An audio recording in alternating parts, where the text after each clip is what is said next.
Heavy force होगा उस वक्त फ्रिक्शनल फोर्स।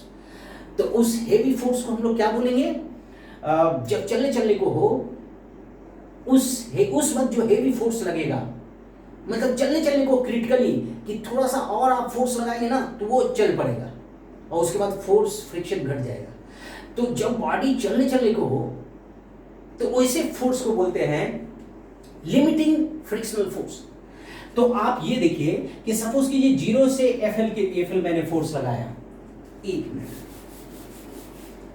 आप इस ऑब्जेक्ट 1 पर क्या फोर्स लगा रहे हैं, 0 टू एफएल, बेसिक समझिए।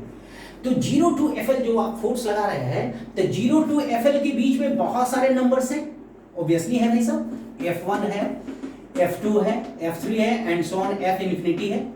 तो 0 और Fl के बीच में बहुत सारे फोर्सेस प्रेजेंट हैं, 0 और Fl के बीच में बहुत सारे नंबर्स होंगे। तो इस फोर्स को हम लोग बोलते हैं स्टैटिक फोर्स, स्टैटिक। सपोज कीजिए कि ये ऑब्जेक्ट 1 10 न्यूटन पर चलना शुरू किया, तो 0 टू 10, ओके, तो 10 पर चलना शुरू किया, तो 10 को क्या बोलेंगे भाई साहब, लिमिटिंग फ्रिक्शनल फोर्स। सिर्फ नाम याद रखिए, 10 को हम लोग क्या बोलेंगे, लिमिटिंग फ्रिक्शनल फोर्स। और 0 से 10 के बीच में बहुत सारे नंबर्स होंगे, तो ऑब्वियस है भाई साहब, जब 10 पर जस्ट चलने को है और 0 और 10 के बीच में बहुत सारे नंबर्स हैं, उसमें नहीं चल रहा है, तो वैसे फोर्स को क्या कहते हैं, स्टैटिक फ्रिक्शनल फोर्स। और स्टैटिक फ्रिक्शनल फोर्स जब बॉडी चलने को हो तो उस वक्त भी तो वो स्टैटिक ही है वो बॉडी, उस वक्त भी उस बॉडी का एक्सेलरेशन क्या है, 0, तो उसको बोलते हैं लिमिटिंग फ्रिक्शनल फोर्स। तो ये याद रखिएगा, 0 से 10 न्यूटन पर भी बॉडी जस्ट भागने को है, तो ये भी स्टैटिक है, और इसके बीच में बहुत सारे नंबर्स, बहुत सारे फोर्सेस भी स्टैटिक है। लेकिन इस स्पेशल स्टैटिक को हम लोग बोलते हैं, क्या बोलते हैं, लिमिटिंग फ्रिक्शनल फोर्स। और 0 से 10 के बीच में या 0 से एफएल के बीच में बहुत सारे नंबर्स हैं, इस सारे फोर्सेस को क्या बोलते हैं, स्टैटिक फ्रिक्शनल फोर्स। तो प्लीज इसके बीच वाले नंबर्स का कोई फार्मूला नहीं होता, कोई फार्मूला नहीं होता, सिर्फ एफएल का फार्मूला होता है, और एफएल का फार्मूला क्या होता है, mu into N. Okay, please देखिए। अब देखिए एक बार फिर हम सभी अपने बातों को रखते हैं फ्रिक्शन के लिए। देखिए जैसा कि आप जानते हैं कि फ्रिक्शन का एक फार्मूला क्या होता है, म्यू इंटू एन। ये फार्मूला कब अप्लीकेबल है, ये फार्मूला अप्लीकेबल है लिमिटिंग की केस में, ध्यान रखिएगा।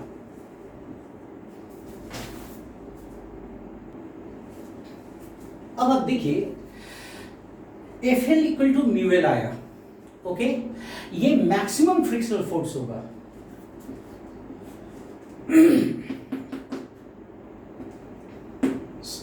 देखिए ये सरफेस टू ये बॉडी 1 है, जब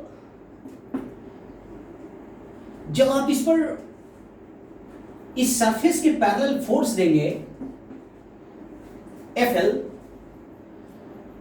तो ये बॉडी 1 चलने को होगा, मूव करने को होगा।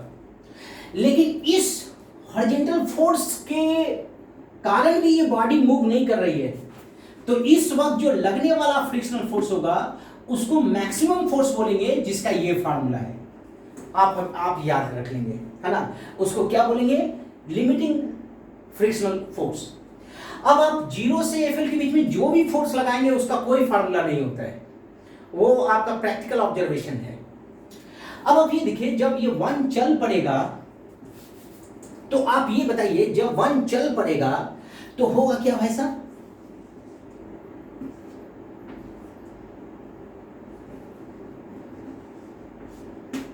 जब 1 चल पड़ेगा, मोशन में आएगा, तो देखा गया है कि इस वक्त जो फ्रिक्शनल फोर्स होता है वो कम होता है। अब क्यों कम होगा, ऐसे ऑब्जर्व किया गया है, प्रैक्टिकली कम। तो आप देखिए थ्योरेटिकली भी एक्सप्लेन कर सकते हैं, कि हाँ भाई साहब जब बॉडी मोशन में होता है तब जो फ्रिक्शन लगाता है 2 1 को या 1 2 को वो कम पाया जाता है। जब बॉडी जस्ट भागने को हो तो, जस्ट रन करने को हो तो उसको लिमिटिंग बोलेंगे। तो आखिर जब मोशन में हो तब जो फ्रिक्शनल फोर्स होगा वो काइनेटिक फ्रिक्शनल फोर्स होता है। और वो काइनेटिक फ्रिक्शनल फोर्स जो होता है वो ऑब्जर्व किया गया है लेस। आप प्रैक्टिकली करके देखते होंगे क्या क्या ऑब्जर्व किया गया है, लेस फ्रिक्शनल फोर्स ऑब्जर्व किया गया है। तो ये क्यों लेस होता है, तो आखिर इसका भी फार्मूला तो वही होगा, इसका भी फार्मूला होगा F kinetic equals mu kinetic into normal contact force होगा जीनियस। अब देखिए नॉर्मल बोथ केसेस में सेम है, यानी सरफेस का बिहेवियर चेंज हो गया।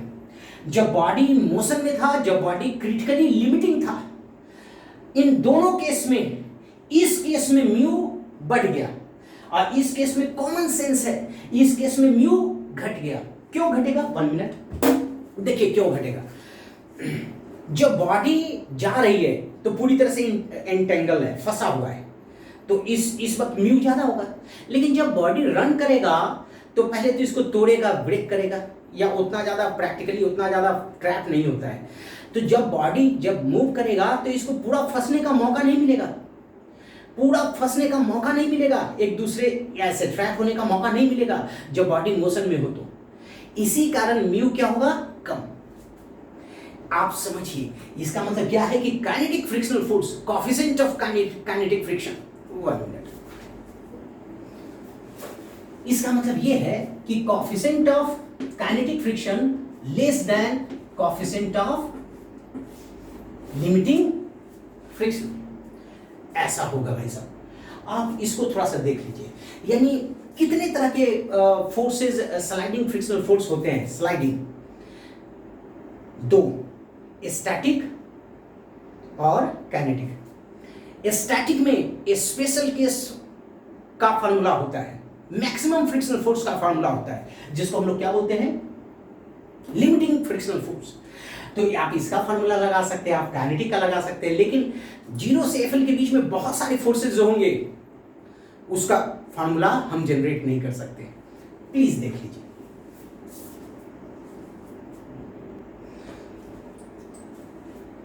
अब देखिए हम लोग जीनियस, हम लोग इतनी थ्योरी के आधार पर कुछ न्यूमेरिकल को प्रोसीड कर सकते हैं, है ना। आपका थ्योरी याद रखना है, F equal to mu N.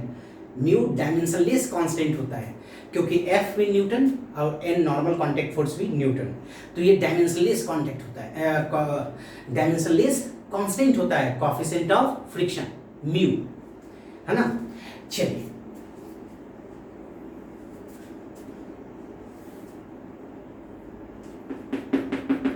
One minute.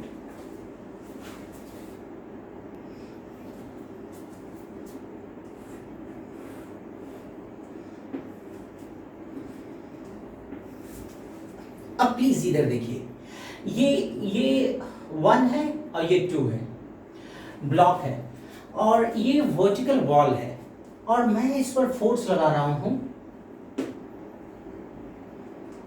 Suppose कीजिए मैं इस पर फोर्स लगा रहा हूं जिसका नाम है N। ओके भाई, अब आप ये देखिए 2 पर अर्थ लगाएगा,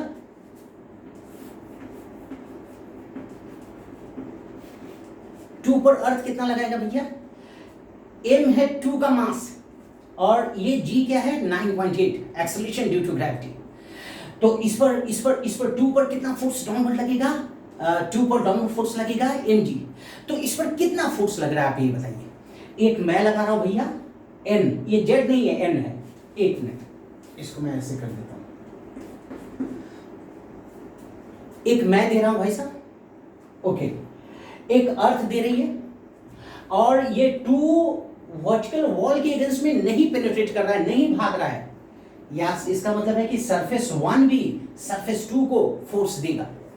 तो सरफेस 1 सरफेस 2 को कितना फोर्स देगा, उतना ही देगा जितना मैं मैग्नीट्यूड दे रहा हूं। कितना देगा, n। तो इस पर भाई साहब 3 फोर्सेस तो अभी के हो गए, एक मेरे कारण, एक सरफेस 1 के कारण, वॉल 1 के कारण इधर, क्योंकि ये 2 का हॉरिजॉन्टल मोशन नहीं हो रहा है, और एक अर्थ दे रहा है। अब आप ये देखिए, ये तब भी नहीं गिर रहा है, ओके, ये फिर भी नहीं गिर रहा है। इसका मतलब ये है कि एक फोर्स जरूर सरफेस 1 2 को गिरने नहीं दे रहा है। मतलब 1 मिनट ऐसे समझिए, देखिए सरफेस 1 सरफेस 2 दोनों ऐसे फंसे हुए हैं, ट्रैप है। सरफेस 2 गिरना चाह रहा है, लेकिन दोनों ऐसे फंसे हुए हैं। अब जब आप फोर्स और बढ़ाएंगे ना, तो आप बताइए क्या होगा। जब आप फोर्स और बढ़ाएंगे तो इन दोनों के बीच में बॉन्डिंग और स्ट्रांग हो जाएगा। बॉन्डिंग स्ट्रांग होगा तो ये बॉन्डिंग स्ट्रांग होने से फ्रिक्शनल फोर्स और भी हम बढ़ा सकते हैं। ठीक है, प्लीज देखें। अब आप देखिए, हम लोगों ने वर्टिकल वॉल का एक केस डिस्कस किया। एक और केस हम लोग चलते हैं, इसको देख लीजिए।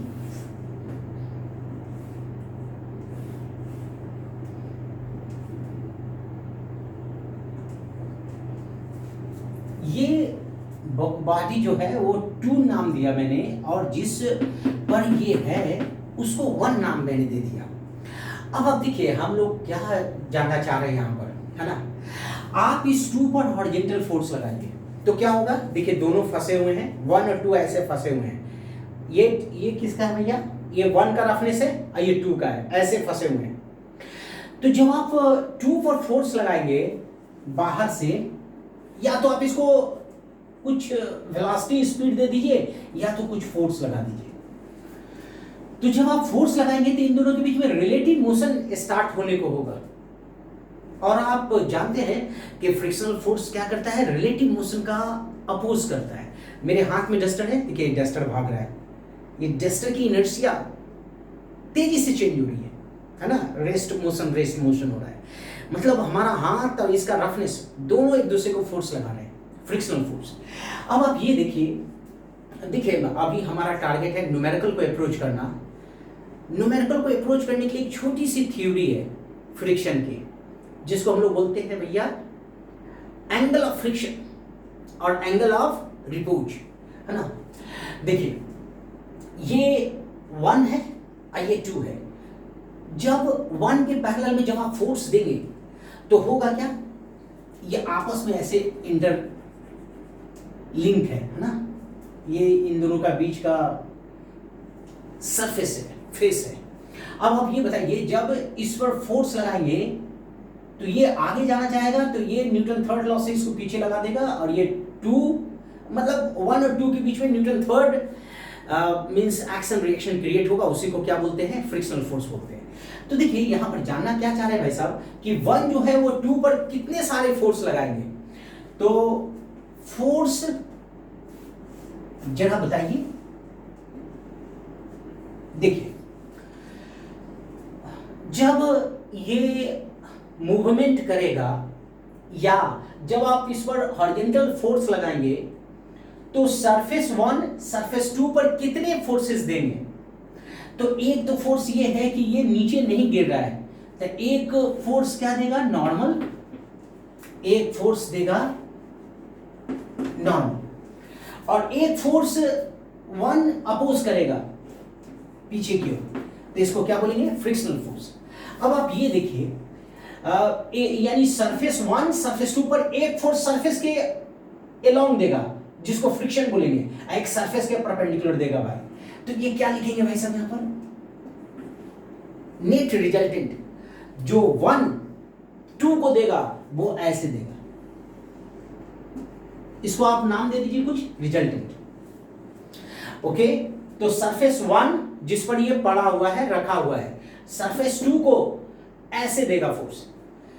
एक फोर्स आर के एक कंपोनेंट एफ होंगे और आर के एक कंपोनेंट क्या होंगे, एन। ये टोटल फोर्स ऑफर करेगा सरफेस 1 सरफेस 2 को, और एक सरफेस 1 ऊपर की ओर ऑफर करेगा जिसको एन बोलेंगे, और एक सरफेस 1 हॉरिजॉन्टल ऑफर करेगा उसको फ्रिक्शन बोलेंगे।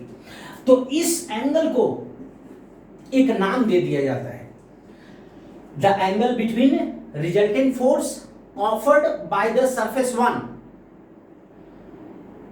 and the normal reaction offered by the surface 1 is called angle of friction। तो इसको हम लोग एक नाम दे देते हैं, क्या नाम दे देते हैं, एंगल ऑफ फ्रिक्शन, इसका नाम आप याद रखिए। तो ये बताइए तो भाई साहब एंगल ऑफ फ्रिक्शन में ये tan थीटा क्या होगा, तो tan थीटा होगा परपेंडिकुलर, तो परपेंडिकुलर हो जाएगा F, ये F होगा ना और ये बेस हो जाएगा, तो ये कितना होगा जीनियस FYN। अब आप ये बताइए R कब मैक्सिमम होगा, ऑब्वियसली जब ये बड़ा से बड़ा फोर्स हो जाए, और ये बड़ा से बड़ा फोर्स कब होगा, जब ये लिमिटिंग फोर्स हो। तो ये यहां पर लिमिटिंग आप रख दीजिए, तो आपका ये फार्मूला क्या आ जाएगा, F लिमिटिंग का फार्मूला क्या है, mu L N by N, ये कैंसिल्ड हो गए, तो एक फार्मूला आ गया tan limiting equals to mu limiting. इसी एंगल को, ये बड़ा से बड़ा एंगल बना, मतलब सरफेस 1 जो होगा सरफेस 2 को एक ऑब्लिक फोर्स देगा, नेट ऑब्लिक ऐसे देगा, एक कंपोनेंट फ्रिक्शन कहेंगे और एक कंपोनेंट नॉर्मल कहेंगे। दो किसी भी फोर्स का दो कंपोनेंट आप ब्रेक कर दीजिए, तो एक फ्रिक्शन होगा एक नॉर्मल होगा, और एंगल नॉर्मल और नेट फोर्स के बीच का एंगल को हम लोग क्या बोलते हैं, एक बार फिर, नॉर्मल और नेट फोर्स के बीच का एंगल को जो सरफेस जिस सरफेस पर है 1 सरफेस पर 2 पर लगा रही है, उसको हम लोग क्या नाम देंगे, एंगल ऑफ फ्रिक्शन। तो एक लॉ बन गया, टेंजेंट मतलब tan theta, tangent of the angle of friction equals to coefficient of friction. तो ये एक फार्मूला आप याद रख लीजिएगा, तो ये आपका थ्योरी हो गया। अब आप ये देखिए, इसको करने के बाद 1 मिनट,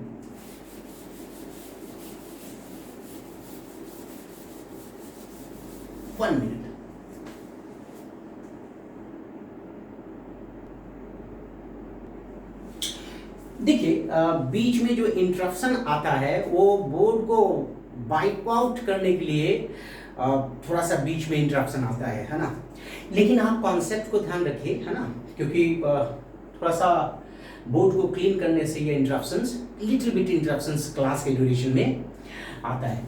ठीक है, देखिए तो अभी हम लोग चलते हैं जीनियस क्या, अभी हमने बताया था ये सरफेस 1 ये सरफेस 2, तो 1 एक ऑफर करेगा नॉर्मल और एक ऑफर करेगा क्या, फ्रिक्शन।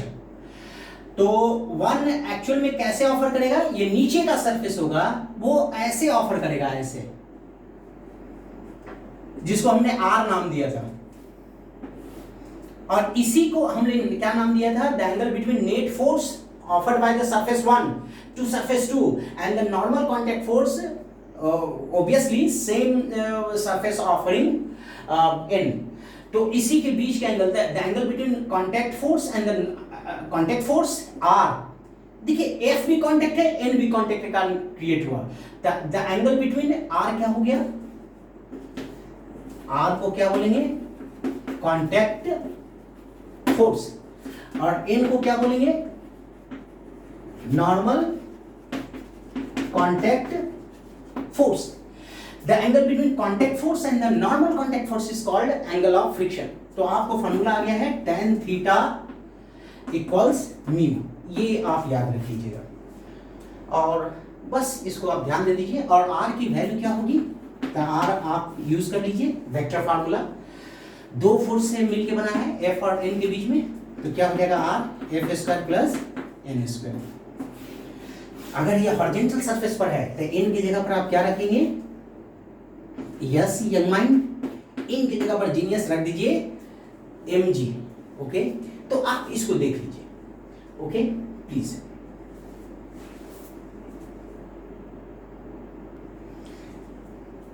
अब देखिए थोड़ा सा थ्योरी बचा हुआ है फ्रिक्शन का, उसको हम लोग नेक्स्ट लेक्चर में डिस्कस करेंगे।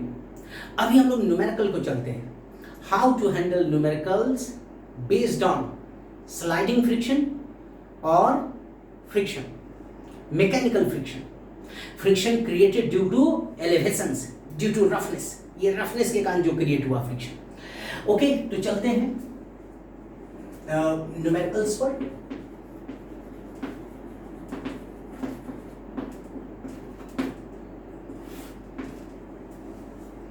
देखिए जैसे एक एग्जांपल से चलते हैं, ये सरफेस है,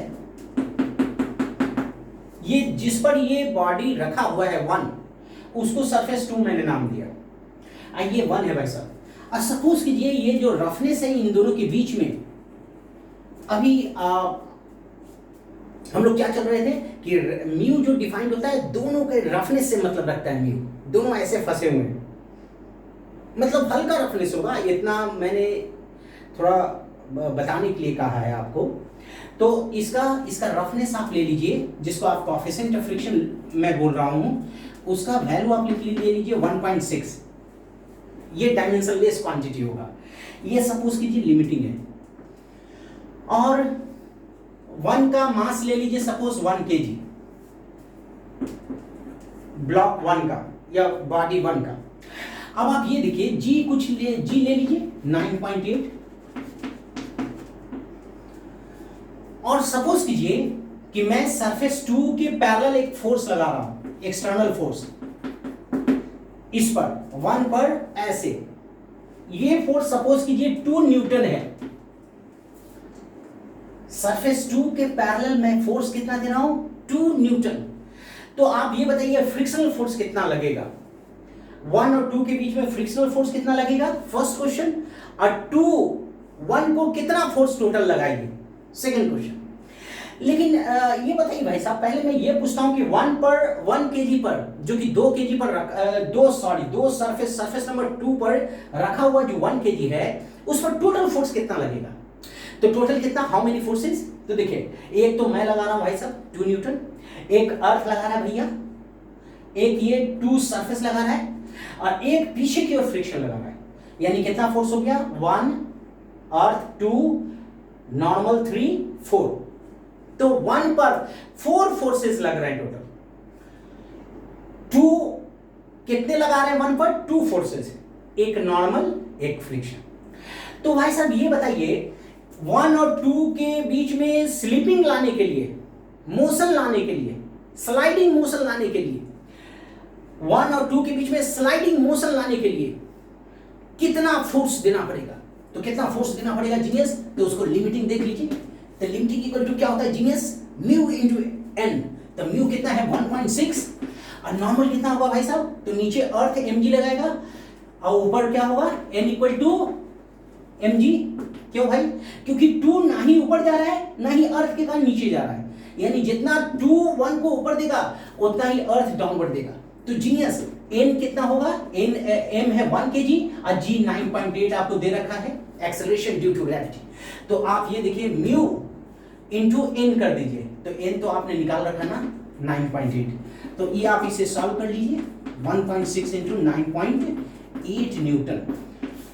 अब आप देखिए ये जो भी आएगा लगभग 16 न्यूटन के आसपास आएगा, आप सॉल्व कर लीजिए। तो ये इतना जो 15 से 15 से 16 न्यूटन के बीच का जो फोर्स आया, वो 1 और 2 के बीच में रफनेस ब्रेक करने के लिए, सरफेस ब्रेक करने के लिए कितना फोर्स देना पड़ेगा। तो प्लीज सरफेस ब्रेक करने के लिए हमको देना पड़ेगा 16 न्यूटन प्लीज।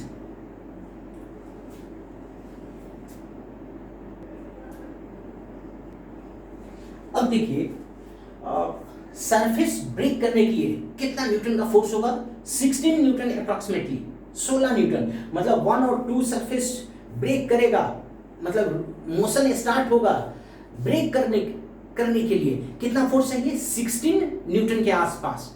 लेकिन हम कितना दे रहे हैं भाई साहब, सरफेस के पैरेलल 2 न्यूटन। तो आप ये देखिए, ये सपोज कीजिए 16 न्यूटन है, या जी आप 10 ले लीजिए, तो 0 और लास्ट है 16 न्यूटन। तो आप ये बताइए 0 और 16 न्यूटन के बीच में ही ये 2 न्यूटन है ना, ओके। तो 0 और 16 के बीच में 2 न्यूटन है, तो ये आंसर होगा। ये 16 न्यूटन हुआ कि 1 kg रन कर जाएगा, रन करने को होगा, लिमिटिंग होगा, रन करने को होगा, तो उसको बोलते हैं लिमिटिंग फ्रिक्शनल फोर्स। लेकिन आप भाई साहब, अच्छा अगर मैं ये 16 देता ना, तो आंसर फ्रिक्शनल फोर्स 2 कितना ऑफर करता 1 को, या 1 कितना ऑफर करता 2 को, 16 के आसपास। अगर मैं 16 न्यूटन पैरेलल देता तो ये 16 डेवलप हो जाता। अगर मैं 15 दूंगा तो 15 डेवलप होगा। अगर मैं 14 दूंगा तो 14 डेवलप होगा। तो आप बात को समझिए, 16 न्यूटन से मैंने कम फोर्स लगाया है तो इतना ही फ्रिक्शन क्रिएट होगा। अब सपोज कीजिए कि मैंने ये 20 न्यूटन दे दिया, जी आप 10 ले लीजिए। तो जब आप सरफेस 1 के पैरेलल सरफेस 2 के पैरेलल जब 20 न्यूटन देंगे तो, और जी मान लीजिए 10 थोड़ा देर के लिए, तो ये कितना आएगा? तो ये आ जाएगा 16 न्यूटन। तो आप ये बताइए, सपोज कीजिए ये काइनेटिक फ्रिक्शनल फोर्स है, ये मान लीजिए काइनेटिक है, और ये काइनेटिक सपोज कीजिए 1.5 है, ये 1.5 है, तो ये कितना हो जाएगा? 15 न्यूटन। तो जब आप 20 न्यूटन देंगे तो ये तो भाग पड़ेगा, ये भाग जाएगा, भाग जाएगा। तो भागेगा तो ये इसके बीच में सरफेस कितना क्रिएट होगा, फ्रिक्शनल फोर्स कितना क्रिएट होगा? According to mu equal to 1.5 कितना क्रिएट होगा? 15 न्यूटन। और ये 5 न्यूटन से एक्सेलरेट भी कर जाएगा, क्योंकि 20 माइनस 15 5, मतलब 5 से ये भागेगा। तो आप इस बेसिक्स को ध्यान रखिएगा। फ्रिक्शनल फोर्सेस पर जो बेस्ड क्वेश्चन होते हैं वो थोड़ा सा आपको सोचना पड़ेगा, इस अकॉर्डिंग, इस तरीके से। प्लीज देख लीजिए।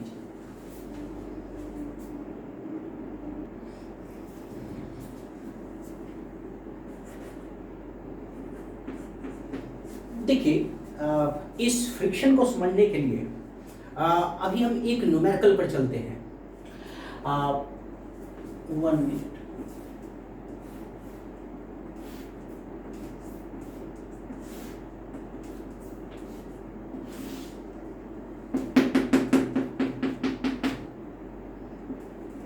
ये आपका HCV का क्वेश्चन है।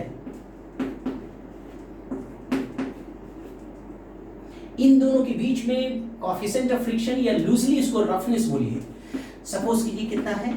0.3 आपका बुक दिया रखा है, और इन दोनों के बीच में रफनेस सपोज कीजिए कितना है? 0.2। और ये हॉरिजॉन्टल सरफेस पर 2 kg, 3 kg, 7 kg हम लोगों ने प्लेस कर रखा है, और नीचे का सरफेस स्मूथ है। स्मूथ, या इसका म्यू क्या होगा स्मूथ का? तो नीचे के सरफेस का म्यू क्या होगा? 0। ठीक है। अब देखिए क्वेश्चन क्या कह रहा है। हम इस क्वेश्चन के थ्रू हम फ्रिक्शन को समझने की कोशिश करेंगे। अब देखिए, म्यू है इसका लिमिटिंग कोएफिशिएंट ऑफ फ्रिक्शन है 0.2, इसका लिमिटिंग फ्रिक्शनल फोर्स है, कोएफिशिएंट ऑफ फ्रिक्शन है 0.3। ये लूजली क्या शो करता है? ये रफनेस को शो करता है। 1 मिनट। ये दोनों सरफेस, ये रफ है ना और ये रफ है, दोनों सरफेस के रफनेस को शो करता है। मैं लूजली बोल रहा हूँ, है ना, सॉल्व कर